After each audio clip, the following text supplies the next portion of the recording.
사태. 병원에서는 들을 수 없었던 암의 진실. 그 두 번째 시간. 우리나라 암 경험자가 110만 명을 넘어섰습니다. 진짜 암 치료는 수술받은 다음부터 시작된다는 사실을 아십니까? 그러나 의사와의 면담 시간은 평균 7분. 암 환자들에게는 정보가 부족해도 너무 부족하다. 고압선이요? 또 거기다가 고압산소? 방사선의 고압까지? 암이라고 하더라도 가짜암이 있고 진짜암이 있는데 암이 무슨 짝퉁이 있어요? 암 경험자가 의사들에게 날리는 직격탄.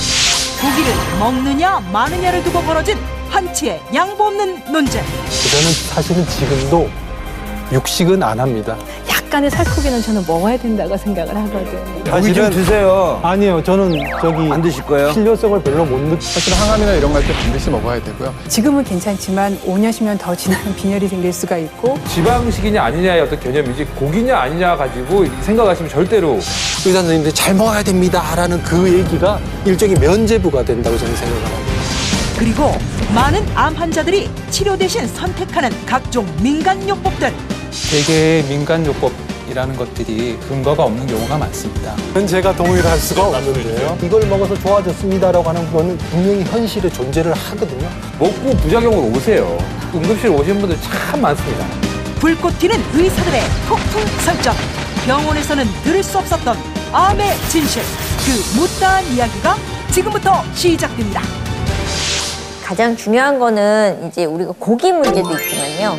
민간요법을 무시 못할 것 같아요. 그렇지, 그렇죠. 그러니까 아마 선생님들한테 제일 많이 오시는 게 뭐가 좋다 카더라라는 게 바람처럼들 몰리면 환자들은요. 거기에다 목숨을 걸거든요. 오히려 의사 선생님 말 안 듣고 거기에 목숨 걸었다가 죽을 만큼 나빠져서 오신 분들도 되게 많으실 것 같은데 거기에 대해서는 어떻게 생각을 하시는지. 저도 질문을 많이 받는데 네. 저는 개똥쑥은 먹어본 적이 없고요. 아하. 그다음에 어지간한 어떤 그런 게 좋다는 걸 별로 구할 생각을 안 했습니다. 근데 틀림없이 누군가가 그걸 먹어서 나았다고 한다면 그 자체에 항암 성분은 분명히 있다고 저는 생각을 하거든요. 네. 다만 그거 하나로 암을 없앴다라고 하는 건 그건 말이 안 된다고 저는 생각을 합니다. 대개의 민간요법이라는 것들이 근거가 없는 경우가 많습니다. 제가 이제 환자들한테 늘 하는 얘기 중에 하나가 만약에 그렇게 좋은 게 있으면 제가 환자분한테 먼저 권하지 않았겠습니까? 라고 질문을 하거든요. 그 권하지 않았다는 거는 그런 근거가 없다는 얘기고 의사 선생님들이 검증됐다고 하는 것들은 임상 실험을 다 거친 것들이잖아요. 그렇죠. 그런데 지금 말씀드리는 민간요법은 검증을 할 수가 없는 것들이 많습니다. 임상 실험을 할 수가 없어요. 왜냐하면 장기간에 걸쳐서 그걸 추적을 해서 효과를 봐야 되는데 이거를 위해서 돈을 들일 사람이 없거든요. 근데 어떤 사람이 이걸 먹어서 좋아졌습니다라고 하는 거는 분명히 현실에 존재를 하거든요. 저는 수많은 사람을 만났거든요. 그렇죠. 암 환자들이. 맞습니다. 그러면 그분들이 우연이냐 기적이냐 그건 아니라고 저는 생각을 하고요. 근데 그 임상 실험을 한 증거가 없다고 해서 근거가 없다고 얘기하는 거는 저는 그거는 좀 아닌 것 같고요. 그거는 좀 아닌 것 같고요. 임상 시험에 대해서 많은 분들이 오해하고 있는 게 있는데요. 이런 건강 보조 식품 중에서도 실제로 효과가 있는 것은 제약회사에서 약을 만듭니다. 쑥으로 위장약 만든 거 있고 수선화 제제로 치매 치료제 만든 거 있잖아요. 그리고 버드나프 2% 아스고요. 실제로 10,000개 정도의 어떤 후보 물질 중에서 임상 시험을 하고 또 해서 1,000억 원 정도 돈을 들인 다음에 14년 정도 걸려서 약 하나가 나오거든요. 그런데 이 한 개가 나오면 한 1조 원 정도씩 팔리게 됩니다. 그 제약회사 입장에서는 엄청나게 블록버스터가 되는 거죠. 그렇기 때문에 정말 효과가 있다라고 생각되면은 눈에 불을 켜고 열심히 만듭니다. 근데 이제까지 나와 있는 대부분의 건강 보조식품이나 이런 것들은 다 유행을 타죠. 한 3년 있다가 5년 있다가 쑥 들어갑니다. 맞아. 만약에 여기서 정말 효과가 있다면은 지금 다국적 제약회사는 매출이 50조가 넘거든요. 어마어마하게 큰 회사들입니다. 여기서 임상 실험을 해서 분명히 그것에 알맞는 효과도 있고 먹었을 때 부작용도 없는 그런 약을 찾아낼 거예요. 그때까지는 네. 기다리시면 알겠습니다. 또 한 가지 우리가 꼭 기억을 해야 될 것 중에 하나가 그런 많은 민간요법을 선전하고 팔고 하는 분들이 그분들의 목적이 뭔지를 잘 생각을 하셔야 됩니다. 그분들이 그 약을 팔아서 남기는 이 할지는 여러분들이 잘 판단하셔야 됩니다. 그러니까 박 선생님은 아주 엄격하게 통제를 하시나요? 그렇죠. 기존 치료 이외에 다른 것에 대해서는 일절하지 말라. 네. 저는 이제 편집장님 얘기 말씀에 좀 동의가 가는데요. 사실은 저는 이제 치료 쪽도 있지만 치료를 잘 받게 어떻게 도와주고 또 항암을 포기하고 온 사람을 다시 또 항암을 치료하게 이제 갈 수 있게 이제 얘기를 해주는데 말씀하시는 여러 가지 얘기들을 해요. 첫 번째 작년에 그 유명했던 게 그 개똥수 효소부터 해갖고 이런 효소잖아요. 효소요법이 책에 나와요. 대체의학 중에. 근데 거기서 말하는 효소법은 판크레아틴이라는 소화제를 먹는 거예요. 우리가 말하는 그 효소랑 다른 거예요. 그래서 환자한테 그런 걸 설명해주고 또 2005년도인가 이제 한참 유행했던 것 중에 하나 커피 간장이 있어요. 커피로 장을 씻어내는 거죠. 네, 그래서 이제 거슨요법이라고 하는 치료법인데 그게 아까 당근 사과 주스 해갖고 13잔 먹고 하루에 커피 간장을 통해서 이제 해독을 하는 건데 이론은 맞아요. 근데 이분들이 지금 해야 될 시기가 있고 하지 말아야 될 시기가 있어요. 그 시기를 환자들한테 설명해 줘야 되는데 의사들은 무조건 에비던스가 없습니다. 근거가 없습니다. 말 하나로 인해서 다 끊어버리고 단절을 시켜버린다는 거죠. 커피 간장의 효과는 뭐냐면은 장에 이 커피 간장이 들어가서 이 간에 있는 글루타치온이라는 그 영양소를 700배 이상 분비를 시켜줘요. 그래서 도움이 되는데 근데 항암 치료할 때는 오히려 독이 될 수가 있다는 거죠. 그래서 환자를 납득시키고 설득을 시켜서 왜 안 되는지는 꼭 해야 되는데 그걸 의사가 직접 보지를 않아요. 여기 에비던스 교과서 내과 이런 책에 없으니까 에비던스 없으니까 이렇게 가는데 실질적으로 좀 환자의 손에 닿았고 내 가족이라면은 내 아는 사람이라면 한번 그거에 대해 좀 더 공부하고 모르면 외국 가서 보고를 해서 와서 설명을 해줄 수만 있다면은 이런 소통의 문제들을 충분히 가깝게 해결해 주지 않을까 하는 근데 사실은 진짜 제가 의사인데도 들어도 무슨 말인지 잘 못 알아듣겠어요. 그러니까 솔직히 아까 그 임상에 대해서도 말씀하셨지만 사실 저희는 임상적으로 검증이 됩니다. 왜냐하면 먹고 부작용을 오세요. 실제로 민간요법의 또 한 가지 단점은 뭐냐면 용량 조절이 안 돼요. 그러니까는 어떤 사람한테는 이 정도만 먹으면 효과가 있을 수 있겠죠. 한 가지 예를 들어보면 여러분 그 변비 치료로 옛날에 쓰셨던 게 뭐냐면 아주까리라는 게 있어요. 아세요? 아주까리 전부 여러분들 산에 가시면요 진짜 많아요. 그 젊은 분들 모르실지 모르는데 콩하고 똑같이 생겼어. 좀 콩보다 또 모양이 좀 더 현란해. 요거를 변비 있다고 암 환자분이 막 드세요. 근데 중요한 건 뭐냐면 이 아주까리 비밀이 있더라고요. 이 아주까리가 중요한 게요. 테러용으로 쓰는 거야. 리신이라는 성분이 있어. 우리나라 국방연구소에서 연구한 게 있어요. 동물이네요. 동물. 그거 안에 있는 그 리신이 박스 안에 들어있다가 박스를 여는 순간 이게 리신 성분이 확 올라오면 성인 7명이 죽을 수가 있어요. 현장에서. 근데 이 리신이 웃기는 게 뭐냐면 먹잖아요. 그럼 위산에서 소화가 돼버려요. 근데 우리 아주머니가 너무 많이 드신 거지. 너무 높은 산을 가신 거야. 그러니까 내려오시다 보니 계속 먹게 되잖아요. 아이고. 그러다 보니까 이것도 사실은 이게 소화되는 것도 한계가 있는 거죠. 그거 말고도요. 우리나라 사람들 술 가리지 않고 드세요. 그러니까 제가 아까 말씀하신 우리 편집장님 말씀하신 대로 그 동아리 내에서 저도 의사지만 동아리 내에서 안전성이 어느 정도 입증되어 있는 거라면 저는 좀 권해드리고 싶어요. 아하. 사실. 근데 그거 외의 걸 드시고 응급실 오신 분들 참 많습니다. 근데 그분들 가만히 보면 본인이 산속에 사시면서 별걸 다 드세요. 제가 보기에는 뭔가 책을 쓰시려고 하는 것 같은데 자기 몸을 희생해서 쓰시는 건 좀 제가 보기에는 의사로서 반대. 안 하셨으면 좋겠다. 이런 생각이 듭니다.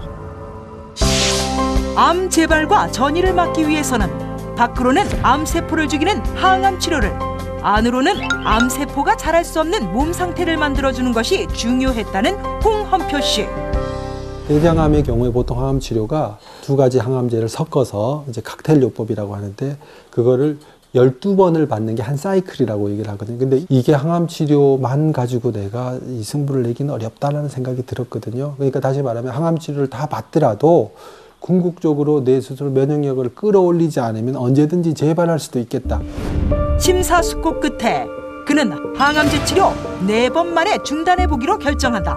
이처럼 스스로 항암 치료를 포기하는 환자들에게는 공통된 이유가 있다. 어차피 면역력이 있기 때문에 4번 정도였으면 나는 충분히 그 정도의 어떤 항암 치료 효과는 본 거 아니냐라고 생각을 했고, 항암 치료를 받는 것보다 더 힘든 과정이 자기 스스로 생활 속에서 면역력을 끌어올리는 거거든요.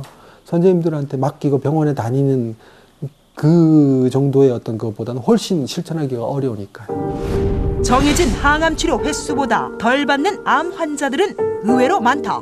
항암제 효과가 잘 나타나는 경우와 환자의 몸 상태가 항암 치료에 따라주지 않는 경우가 따로 존재하기 때문이다. 항암 치료를 받아서 초기에는 종양이 줄어들면서 좋아져요. 근데 항암에 반응을 안 하고 항암이 점점 진행이 되면 될수록 부작용이 몸속에 쌓이기 때문에 더 나빠지는 시기가 와요. 환자의 상태에 따라 그리고 처지에 따라 득과 실을 따져서 이때는 항암이 더 좋으면 항암을 해야 되는 거고 이때는 항암이 오히려 더 나쁘면 항암을 강함하게 하지 말아야 돼요. 근데 오히려 마지막 순간에 보면은 항암이 100%인 줄 알고 거기에 매달리는 분들도 있어요. 근데 실질적으로 항상 의사가 할 수 있는 거는 뭐냐? 결국 여러 가지 정보를 주는 거고 그 정보에 따라서 결국은 환자하고 보호자가 판단하고 그 판단에 대한 책임도 결국은 환자하고 보호자밖에 질 수 없다는 거죠. 사실은 제가 이제 항암제를 먹었을 때 너무 힘들어가지고요. 맞아요. 삶의 질이 떨어지니까 저희 환자들 같은 경우에는 에이 이렇게 사느니 그냥 안 먹고 며칠을 살더라도 힘있게 살자 저 같은 사람도 있다는 거죠. 그러면 선생님이 이렇게 해보시죠. 그러면 저는 안 하고 싶습니다. 그렇게 거절을 해도 되는지. 당연히 그럴 수 있죠. 네. 사실은 힘든 건 환자지 저도 아니고 보호자도 아니지 네. 않습니까? 결국은 그거를 결정을 해야 될 거는 환자 스스로가 내가 이 힘든 거를 감당을 하면서 조금 더 확률을 높일 건지 아니면 확률은 조금 낮아지지만 조금 더 편안하게 자기가 스스로 결정하는 게 굉장히 중요합니다. 자, 생활 습관 이야기 뭐 강조하시는 게 있습니까? 암 환자로서 나는 어떻게 했다? 나한테 암을 불러일으키는 게 뭐냐? 스트레스. 제 성격이 좀 까칠했거든요. 아하. 이제 많이 지금은 웃지만 스트레스를 스스로 떠안는 성격이었습니다. 그다음에 일 많이 했죠. 그러니까 이 암이 안 걸리는 게 비정상이고 그게 오랫동안 누적돼서 점이 암이 왔다고 생각을 해서 아 나는 이제부터 반대로 살아야겠다. 근데 아까 살짝 얘기하신 것 중에 웃음이 나왔거든요. 웃는 게 중요한가요? 중요하죠. 왜냐하면 웃는 행위 자체뿐만 아니라 웃음을 통해서 생각, 사고 방식까지 긍정적으로 다 바꾸니까 사실 생활 습관 전체를 다 바꿀 수 있게 되는 거라고 생각을 하고요. 그런데 그 웃는다는 게 그냥 우리가 껄껄껄 웃는 게 아니라 손뼉도 치고 몸도 흔들고 발도 그르고 하면서 2시간 동안 웃거든요. 그 웃는 그 행위 자체, 그 웃음이라 나오는 호르몬뿐만 아니라 운동까지 되기 때문에 그 효과는 저는 뭐 수도 없이 많은 효과를 봤다는 분들을 만나고 있거든요. 선생님 죄송한데 말씀 중에 네. 그 웃음이 진짜 웃겨서 웃는 게 아니라 그냥 웃는 건 이거 당연하죠. 처음에는 그렇게 해야 됩니다. 네. 그 부분에 대해서 제가 좀 말씀을 좀 드릴게요.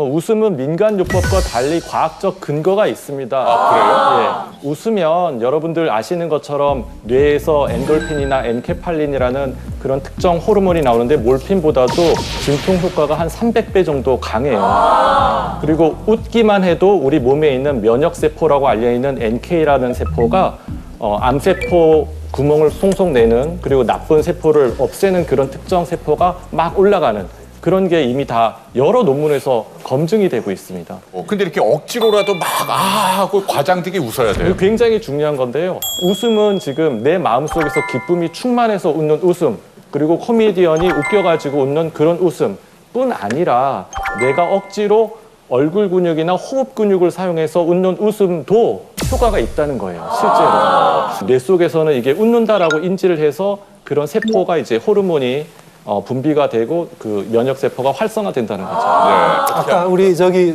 박준규 선생님께서 네. 웃기지 않아도 웃습니까 했는데 처음에 오시는 분들이 어색해서 죽어요. 웃는 우리 모임을 보고. 그렇죠. 그렇지만 한 번, 두 번 오다 보면 웃게 되거든요. 그래서 열리면 여기 동호회에 다 계신 분들이라 생각을 하고 의사분들, 방청객분들에게 좀 가르쳐줘요. 직접 한번 웃도록 좀 해주세요. 네. 뭐 일단 이 한번 이렇게 한번 해보실까? 그러고 나서 그냥 이렇게 이 자체가 벌써 웃는 표정이잖아요. 그래서 처음에는 작은 목소리가 허허허허허 이렇게 한번 같이 해보실까요? 허허. 그러면서 점점 키워나가다 보면 박장대소를 하게 됩니다. 한번 같이 해보실까요? 네네. 허허허허. 진짜 웃기시네. 이렇게, 예. 일어선 자세에서 네네. 고개를 흔들고 발을 구르고 손을 이렇게 치면서 웃는데 이 동작을 우리 모임에서 웃음 마라톤이라고 하거든요. 자, 스타트하면 그만할 때까지 계속 웃어야 되는 거예요. 자, 홍혜건 씨. 네. 자, 우리가 그만할 때까지 하세요. 네. 다 같이. 그러니까. 어떻게 해야 같이. 같이 시간 잴게요. 네, 네. 시작.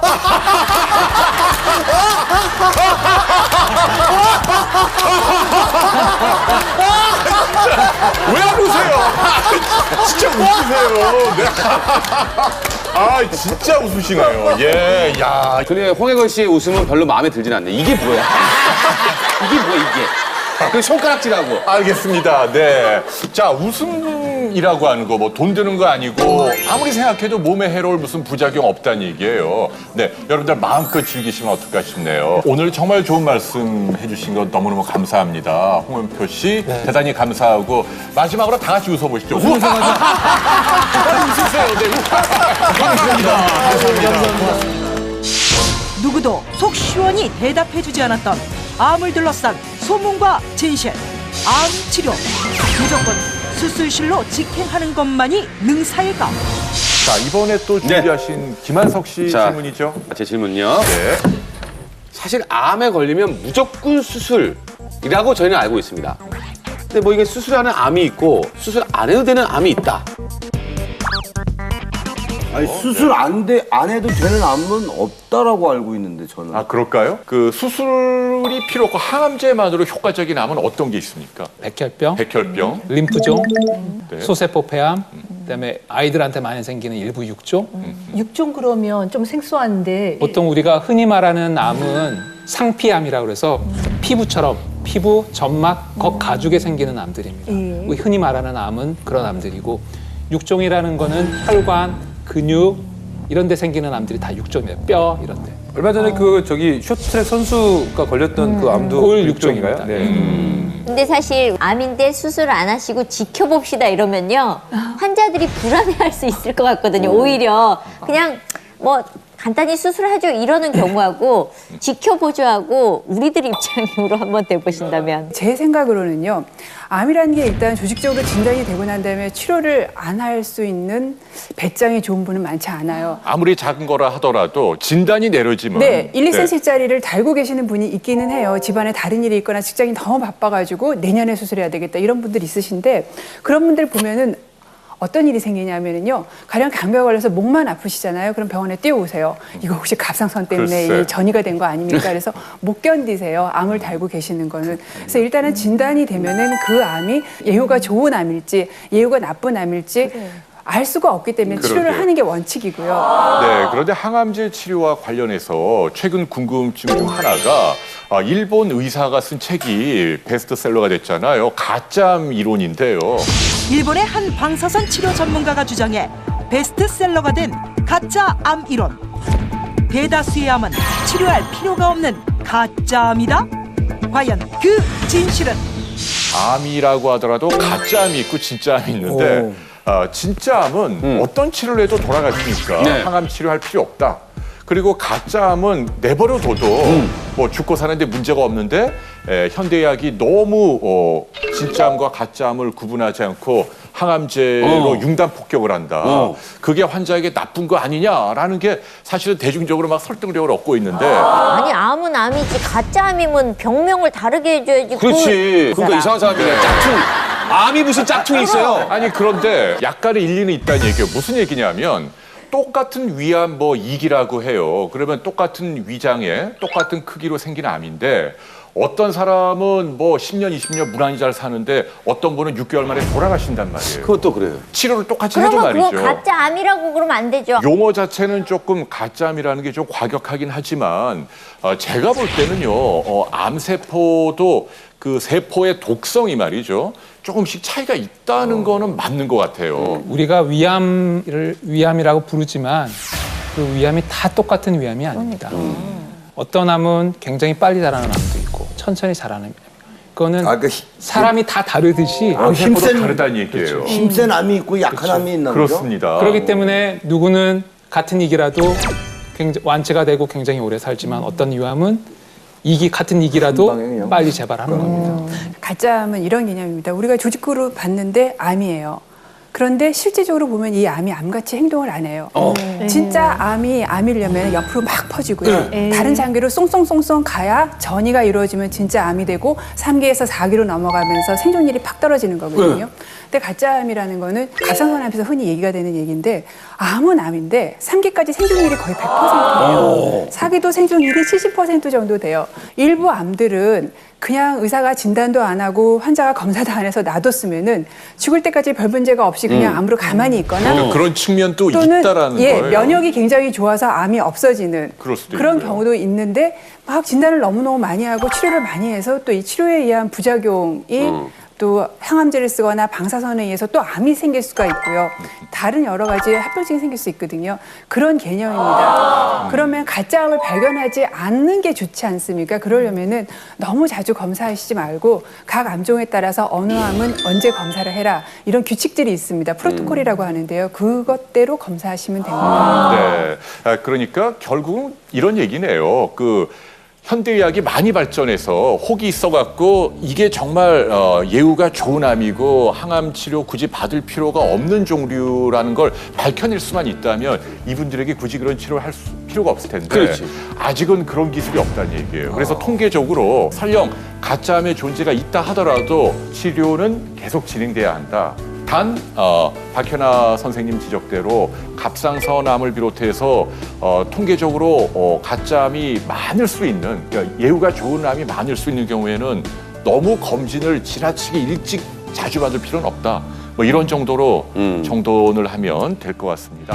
암 환자들의 현실적인 고민, 병원 선택. 그런데 대형 병원을 고집하다 시간이 지체되면 생명이 위험해지는 암이 있다?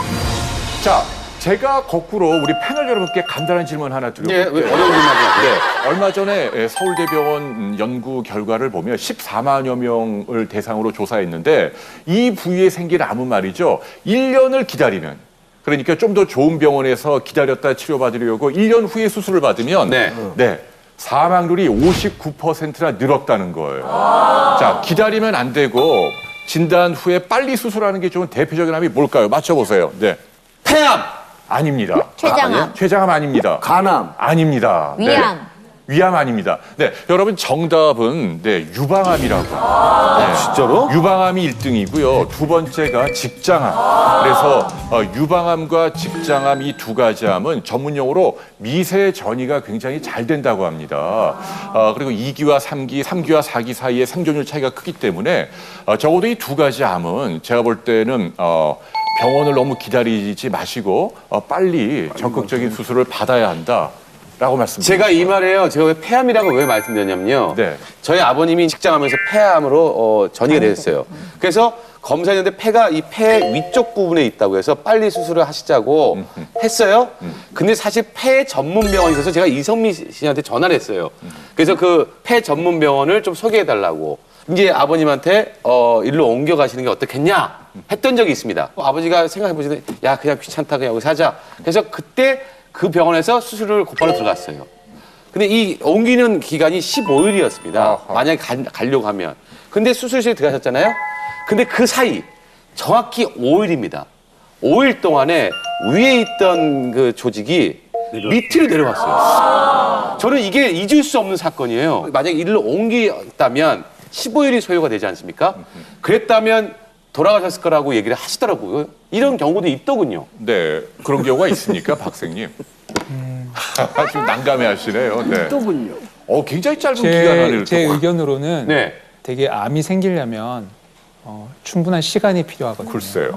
그러니까 예를 들면 뭐 5일, 15일 이것만에 없던 게 생겼다라기보다는 그건 진짜 너무. 찾을 수 없었던 게 찾게 됐다라고 생각하는 게 맞습니다. 그래요? 그렇겠네요. 또 CT를 다시 검사에 찍었는데 따라서. CT라는 게 슬라이스 갭이 있습니다. 그게 네. 무슨 뜻이냐면은 자르면 1cm 간격으로 잘라서 찍게 되면 그 사이에 어떻게 끼어 암종이 있으면. 조그만한 게 그렇죠. 안 있었는데 보인다는 다음번 게. 병원에 가서 찍었을 때는 다른 컷에다 자른 경우죠. 아하. 이제 그런 것들이 이제 오진 시비가 나고 또는 자연 치유가 됐다는 말이 나오는 정말 경우입니다. 시각이 때문에 그 말씀드리는데 그 오진이었던 건가요? 위에 있던 있던 게 아래를 갖다 이런 게? 15일 만에 이렇게 확 큰 덩어리가 새로 생기진 않는다는 얘기입니다. 그렇죠. 새로 아마 매우 크게 생기진 생겼다기보다는 않았을 있던 게 검사에 나타났다고 생각하는 게 맞을 것 같습니다. 그렇게 봐야 될 것 같아요. 거의 1cm에 끼어 있었군요. 그렇죠. 그럴 수도 있습니다. 네. 지금 저희 집안에는 그게 유명한 일화거든요. 아버님이 암덩어리가 위에서 아래로 일주일 만에 도망갔다. 로마가 하루아침에 무너지지 않듯이 암이 하루아침에 생기지 아이고. 않습니다. 아하, 이 암세포는 나쁜 녀석인데 로마로 비유하시니까. 네.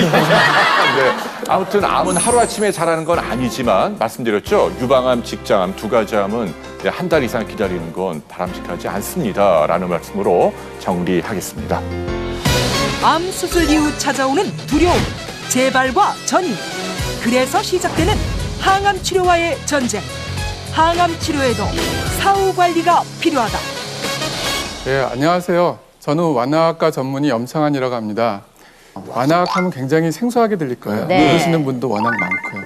암 투병 과정 중간에 암 치료하는 의사가 있으면 관리해주는 의사가 필요하고 또 하나는 그 치료가 다 끝난 다음에 이 사람들이 재발이라든지 다른 문제가 생길 거에 대한 관리해주는 의사 그리고 치료가 실패한 사람들 말기 암 환자들이 임종할 때까지 증상 조절을 해주는 의사 이 세 가지 분야를 관리해주는 의사가 바로 완화학과의 분야입니다. 그런 의사가 있어? 사실 저희 나라는 아직 완화학과가 정착도 안 됐을 뿐만 아니라 완화학 의사들이 거의 별로 없습니다.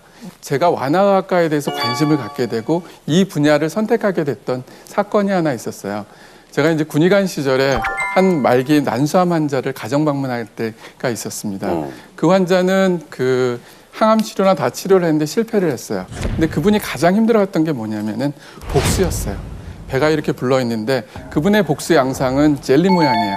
우리가 보통 응급실 가서 복수를 빼면은 관을 꽂으면 물처럼 나와야 되는데 그 사람은 이 관을 꽂아도 나오질 않아요. 젤리 때문에. 그래서 응급실에서 응급실 의사 선생님들이 우리 병원 오지 마라, 다른 병원 가라 계속 보내는 거예요. 그러다가 수녀님이 저한테 이제 부탁을 해갖고 그 환자를 이제 일주일에 한 번씩 방문하게 됐습니다. 주사기로 한 두세 시간 동안 뽑게 되면 한 5리터 정도가 나옵니다. 그러면은 그 환자가 배가 편해지면서 일주일을 버티는 거예요. 그런데 저희가 예상할 때는 그 사람이 한 3개월 정도밖에 못 살 줄 알았는데 5년을 더 사셨어요. 그러면서 그분이 저한테 선생님, 암 환자분들이 가장 힘들어했던 게 뭔지 아세요? 바로 이런 질문을 저에게 던졌거든요. 혹시 여러분은 그 답이 뭐라고 생각하세요? 난 죽을 거라는 거에 두려움. 돈 걱정도 있고. 돈 걱정도 있고. 네. 이분이 이제 가장 힘들어한 건 뭐냐면은 투병 과정 동안 함께 해주는 의사가 없다는 거예요. 뭐냐 하면은 병원에 오게 되면은 항암 치료합시다. 그리고 뭐 수술합시다. 환자에 대한 치료 결정은 다 의사들이 하고 딴 사람들이 다 해요. 실질적으로 본인이 치료를 받고 본인이 책임을 다 지는 거거든요. 그 누구도 다 책임을 지지 않는 거예요. 근데 그거에 대한 정보들이 없기 때문에 환자들이 카더라 얘기 많이 하잖아요. 뭐 하더라, 누가 이거 하면 좋아지더라 이러면서 계속 가게 된다는 거죠. 저도 사실은 지금은 개업하고 있지만은 대학병원에 근무했었습니다. 빅5 병원 중에 하나에 근무했고 그 대학병원에 근무하다 보니까 문제점이 뭐냐? 환자들이 너무 많이 와요. 너무 많아. 그러다 보니까 소통이 안 됩니다. 그러면서 결국은 별것도 아닌 병으로 응급실로 오게 되고 실질적으로 심각하게 됐는데도 병을 키워서 결국은 항암 치료도 못 받고 치료 시기를 놓치는 경우도 너무 많다는 거죠. 이런 문제를 해결하기 위해서 제안하는 것은 저의 첫 번째 암 관리법은 바로 주치의를 2명 두라는 것입니다. 뭐냐 하면은 한 명은 직접 암을 치료하는 의사, 그러니까 수술이나 항암 치료, 방사선 치료하는 대학병원의 의사를 한 명 두고 두 번째 의사는 이 환자의 치료 과정 동안에 관리해주는 의사를 두라는 거예요. 그건 바로 동네 병원 의사입니다. 실질적으로 대학병원에서는 환자들이 치료하는 과정만 보기 때문에 혈액 검사에서 백혈구 정상입니다. 항암합시다. 그리고 그 다음번에 이제 한 달 후에 보게 됩니다. 근데 그 중간 과정들은 몰라요. 근데 그 과정을 봐주는 의사가 바로 완화학과 의사라는 거죠. 막상 암 환자들이 항암 치료를 하게 되면 제일 먼저 두려워하는 게 뭔지 아세요? 부작용들이 있잖아요. 그걸 제일 무서워하더라고요. 맞습니다. 일반적으로 우리가 항암 치료를 받으면 제일 먼저 부작용이 뭐냐? 식욕이 떨어지죠. 그리고 오심부터가 생겨요. 그때 바로 동네 병원에 가서 영양제로도 맞든지 비타민 주사를 맞으면은 이 사람들이 결국 못 먹는 거를 그 주사로서 해결이 됨으로 인해서 좋아진다는 거죠. 실질적으로. 그 다음으로 많이 하는 것 중에 하나 치료가 뭐냐면은 바로 방사선 치료입니다. 방사선은 고에너지로서 암세포를 죽이는 치료법 중에 하나예요. 방사선 치료는 이거는 이제 처음에는 별로 안 힘들어요. 근데 나중에 시간이 되면은 이 부작용 때문에 고생을 많이 하죠. 그 이유가 왜 그러냐? 바로 저산소증이에요. 조직의 산소가 이제 적게 감으로 인해서 그 조직 내에 있는 그 조직들이 손상이 오고 그로 인해서 괴사로 오고 다양한 염증 반응 때문에 생깁니다. 실질적으로 이런 병들도 적극적으로 조절만 해주면 관리만 해주면 나중에 올 수 있는 걸 많이 막아준다는 거죠. 그 첫 번째는 바로 영양입니다. 영양. 조직의 손상을 도움이 될 수 있는 단백질을 많이 먹어야 되고 그다음에 적절한 비타민 C라든지 아연을 통해서 조직의 회복을 빨리 해주는 게 좋은 방법 중에 하나라는 거. 그리고 또 하나 이제 좋은 방법이 또 하나 있습니다. 특징적으로 방사선 치료 때. 이거 보신 적 있으세요? 이거 처음 봤어요. 지금 뭔가 저게 뭐예요? 사람이 들어가나요, 저 안에? 저 안에 넣어서 어디 달나라를 확 보내는 것 같아요. 저게 이제 뭐냐면은 바로 고압산소 치료예요. 에? 사실은. 고압선이요? 또 고압산소. 거기다가 고압산소? 방사선의 고압까지? 이게 이제 뭐냐면은 방사선을 받게 되면은 저산소증에 빠지기 때문에 그 산소를 공급해줘갖고 산소증을 없애주는 거예요. 우리가 옛날에 20년 전에만 해도 모든 병원에 고압산소 치료기가 다 있었습니다.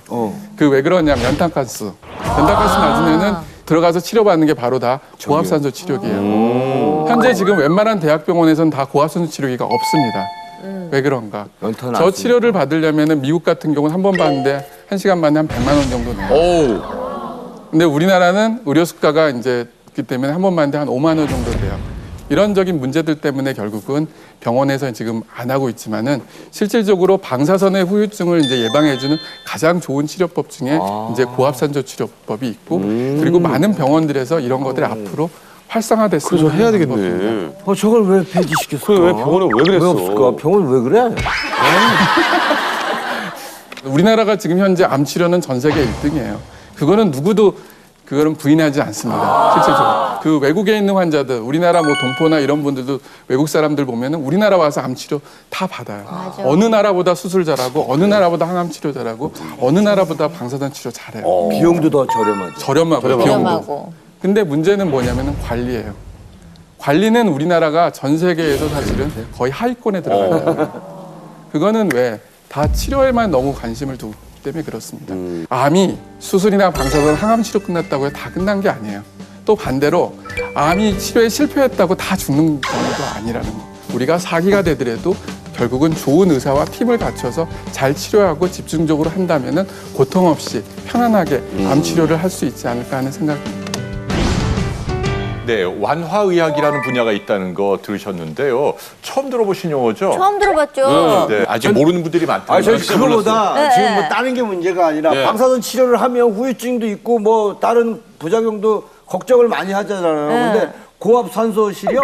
고압산소 통이요? 난 아까 고압선 실이라고 깜짝 놀랐잖아. 아니 네. 방사선 치료하고 고압선 산소 들어갔다가. 공급 받아서 코스를 그렇게 만들면 되는데 이게 지금 왜 그걸 그 제도를 없애고 없앤 게 아니라 없었죠.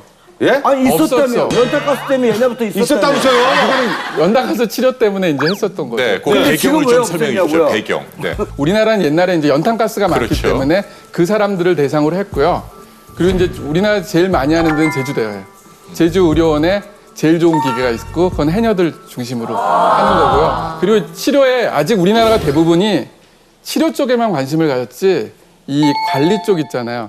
그쪽 분야가 지금 미약하기 때문에 이걸 해야겠다는 생각을 별로 안 하는 거죠. 저게 뭐 외국에서는 100만 원인데 우리나라에서 5만 원 정도라며요. 근데 많이 없어졌다면서요. 그것 때문에 없어진 건 아니고 기계값이 비싸서 없어진 건지 우리 그거는 입장에서 5만 원만 내면 되는데 왜 그걸 없애냐 아니, 이거죠. 저희들은 저희 생각에는 방사선 치료를 받았으면 그치. 코스를 무조건 거기 고압선 산소의 실에 들어갔다가 갔다가. 이게 나오는 게 정확성인데 왜 그거 하나를 뺐냐 이 말이죠. 저 같은 경우에는 방사선 치료를 30번 받았단 말이에요. 나 30분 들어갔어야 돼 거기.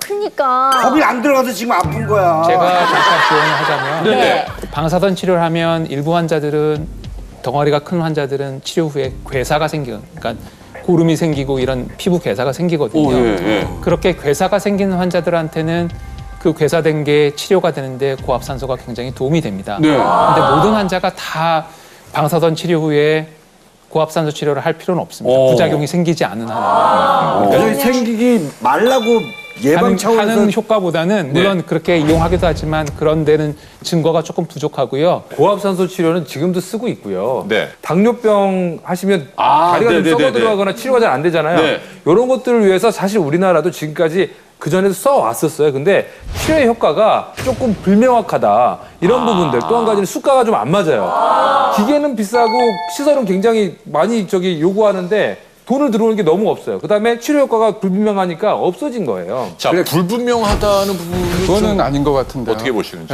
환자들이 사실은 저희 이제 지금 암 치료 끝나고도 제일 고생하는 게 뭐냐면 림프 부종이에요.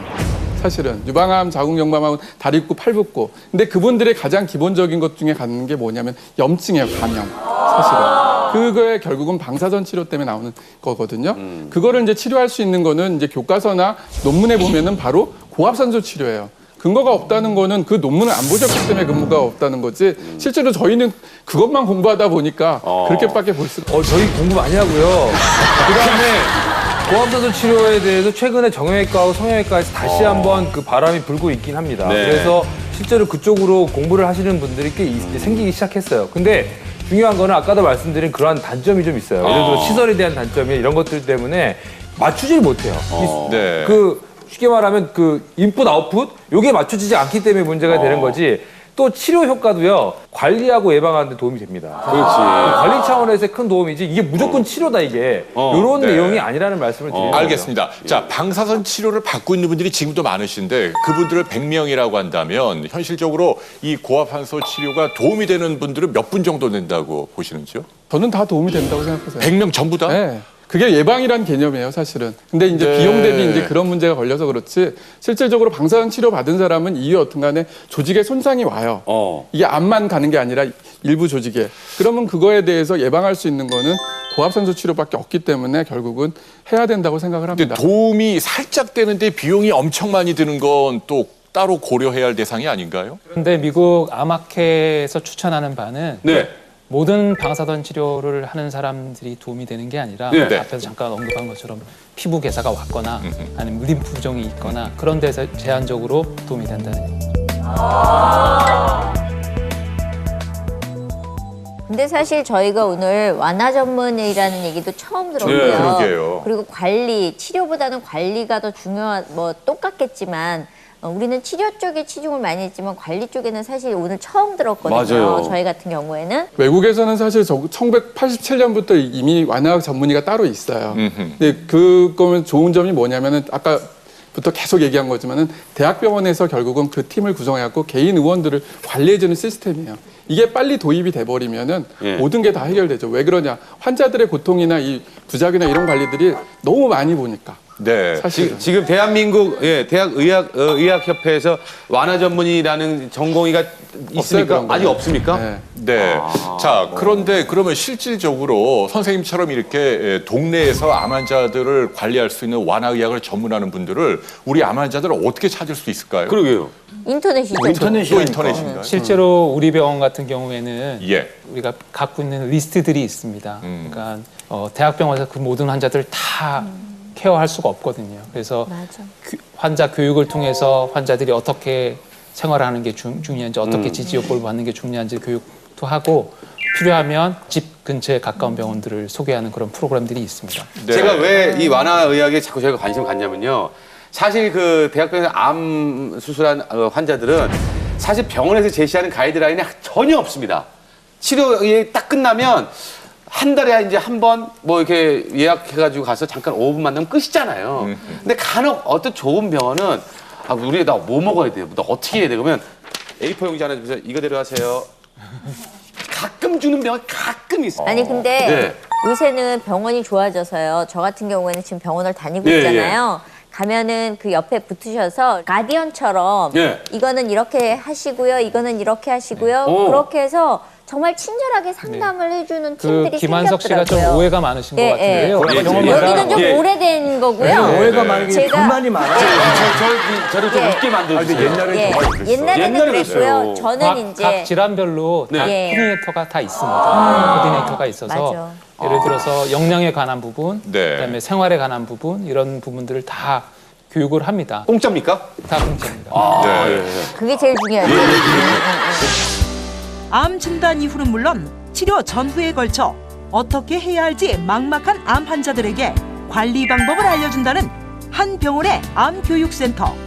암 질환별 정보부터 항암 치료 후유증으로 인한 탈모와 피부 변화 대처법, 스트레스 관리 등 다양한 시스템을 운영 중이다. 저희 같은 초기에 있는 사람들은요, 항암제를 먹잖아요. 근데 제가 먹어보니까요, 영 아니야. 이게 독약 같아요. 먹을 때마다 그 공포가 그러니까 안 먹게 된다는 거죠. 먹고 나서 증상이 바로 나타나요. 예, 먹고 나서 일주일 있으니까 바로 힘들고 입맛 없고 뼈에 막 그 아프고 일어나지 못하고 운전할 때 다리 아프니까 사고 날까봐 못하고 뭐 이런 경우들이 생기거든요.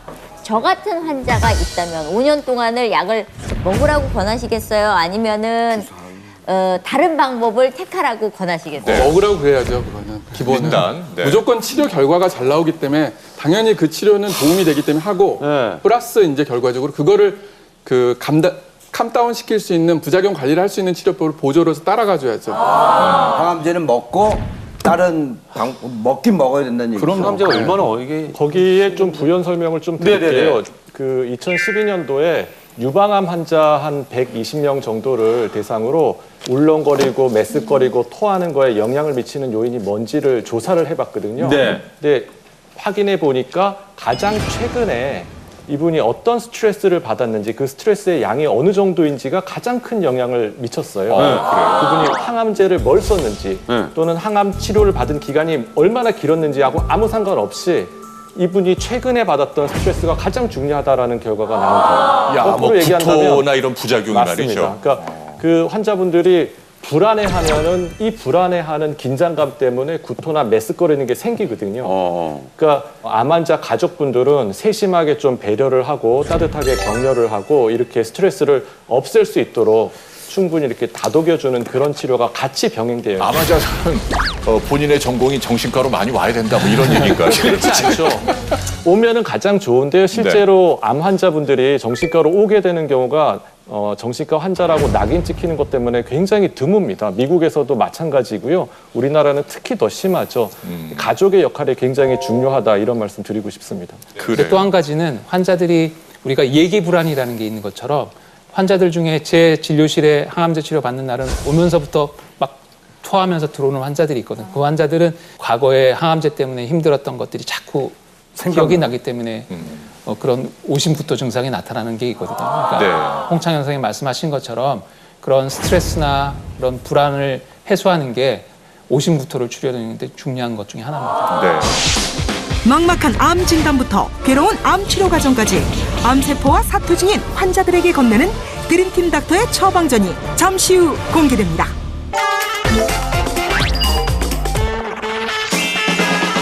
자, 이제 우리 이 의사분들께 암 진단을 받고 투병 중인 또 항암 치료, 뭐 방사선이든 말이죠. 난 이런 걸 강조하고 싶다라는 말씀을 좀 여쭙고 싶어요. 담배 끊었으면 좋겠습니다. 담배요? 네, 우리가 생각할 때는 암에 걸리고 난 다음에도 담배를 어떻게 피워 이렇게 얘기를 하실 수 있지만요. 실제로 담배는 엄청난 중독이라서 암을 진단받은 환자 중에서 어느 정도가 담배를 끊을 거라고 생각하십니까? 아니, 담배를 피다가 암 진단을 받았는데 안 끊어요? 네, 그 안 받는 비율이 우리나라 사람이 53%입니다. 나머지 한 47% 끊었죠. 47% 끊은 사람 중에 한 반 정도는 다시 슬그머니 피우십니다. 그런데 담배를 계속 유지하시게 되면은요, 치료 과정에도 영향을 미치고 방사선 치료나 항암제 치료도 영향을 미치고요. 또 담배 때문에 폐암이 걸렸는데 또 계속 담배를 피우니까 구강암 또는 방광암, 담배 때문에 생기는 다른 암들도 생길 수 있거든요. 그래서 담배는 굉장히 빨리 가능한 한 빨리 끊어줘야 될 것 같고요. 자, 홍창현 선생님 어떤 말씀하고 싶으세요? 암은 결국 면역력하고 굉장히 관련이 많은데요. 이 면역력이 스트레스 관리하고 굉장히 관련이 많습니다. 그러니까 여러분들 평상시에 자기 몸과 마음을 잘 다스리는 그런 스트레스 관리법 꼭 한 가지씩은 가지고 익히기 바라십니다. 네, 스트레스를 관리하라. 암이라고 해서 사실은 그동안 많은 환자들이 그 투병 과정 때문에 두려워서 사실은 포기하는 경우들이 되게 많아요. 본인들이 봤던 환자들 다 나쁜 환자들만 방송에서 나오고 있지만 실제적으로는 치료받고 더 좋아지는 환자들이 훨씬 더 많다는 거를 꼭 기억하시면은 결국은 사기 환자들도 치료가 된다는 거. 사기가 말기가 아니라는 사실을 꼭 아셔야 됐으면 좋겠습니다. 네, 알겠습니다. 요즘은 뭐 암과 더불어 살아가는 시대라는 표현이 있잖아요. 고령화되면서 또 의학 기술이 발전하면서 네, 이 암세포가 더 기승을 부리지 않게 잘 조절할 수 있는 여러 유력한 수단들이 있으니까 절대로 낙담하지 마시고요. 사기라 하더라도 비록 작은 확률이지만 여러분들이 열심히 하시면 완치될 수 있다는 그런 희망을 꼭 가져보시기 바랍니다. 자, 오늘 저희가 준비한 시간 여기서 마무리하도록 하겠습니다. 건강하십시오. 감사합니다.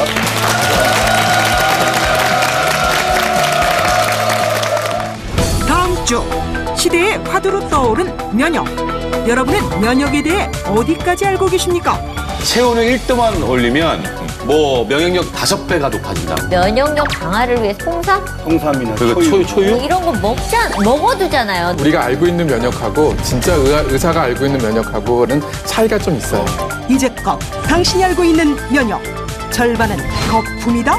그 고정관념 모르는데 깨주신 거잖아요. 그것만으로도 이 방송은 다 된 겁니다. 그러니까요. 열풍 속에 가려진 면역의 진짜 실체를 다음 주 홍익원의 닥터 콘서트에서 확인하세요.